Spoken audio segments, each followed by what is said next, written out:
Il arrive parfois que le corps réagisse comme s'il était en danger, même lorsque rationnellement tout semble aller bien. Une conversation anormale, un message qui tarde, un silence dans une relation.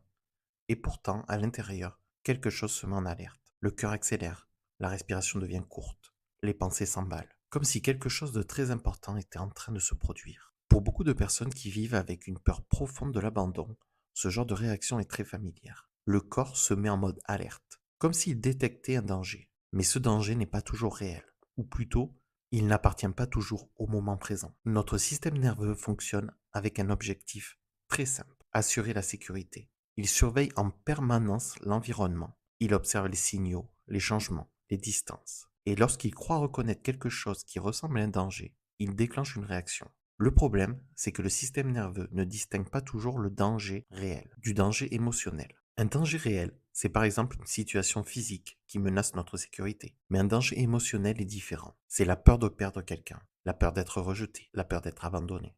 Pour le système nerveux, ces expériences peuvent parfois être ressenties comme de véritables menaces. Surtout si dans le passé, certaines relations ont été marquées par des blessures profondes.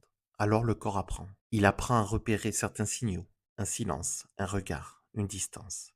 Et lorsque ces signaux apparaissent, le système nerveux peut croire qu'une ancienne douleur est sur le point de se reproduire. Il déclenche alors une réaction automatique. Le corps passe en hypervigilance. C'est comme si tout l'organisme se mettait à observer le moindre détail. Les gestes, les mots, les silences. Chaque élément devient important. Et cette hypervigilance peut être épuisante, parce que le corps reste constamment sur le qui-vive, toujours prêt à détecter un danger, même lorsqu'il n'y en a pas. Comprendre ce mécanisme peut changer beaucoup de choses, parce que cela permet de réaliser que ces réactions ne sont pas un défaut. Elles sont le résultat d'un système nerveux qui a appris à protéger contre une douleur qu'il connaît déjà. Mais avec le temps, le système nerveux peut aussi apprendre autre chose. Il peut apprendre que certaines situations ne sont plus des dangers. Il peut apprendre à relâcher la tension, à respirer un peu plus calmement, à faire la différence entre le passé et le présent.